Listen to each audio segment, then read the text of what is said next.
The Chinese government has provided a priority list of wanted economic fugitives to the United States, requesting that the country extradite them back to China. Last year, China said more than 150 economic fugitives were in the United States, describing many of them as corrupt government officials. Roy Rottenberg has more from Washington. The U.S. State Department has confirmed it's received the request and that it's working with Chinese authorities to ensure that evidence and intelligence are in place to back up any possible arrests. A spokeswoman for the department here in Washington says both parts are crucial to make sure that U.S. law enforcement agencies can, quote, properly investigate and prosecute cases.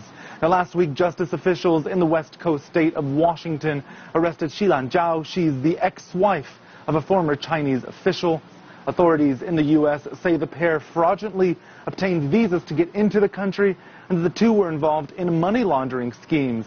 They say the couple allegedly used some of the money siphoned off from a Chinese state-run company to buy property right here in the U.S. Now, we don't know much about this so-called priority list of 150 names given by Beijing to Washington.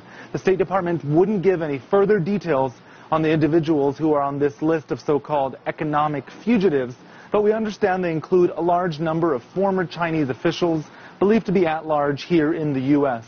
It's important to note that the U.S. and China do not have an extradition agreement. That means the U.S. is under no legal obligation to send Chinese nationals back home to China. The State Department said it may return Chinese fugitives to China if it is convinced or satisfied that they'll receive a fair and safe trial.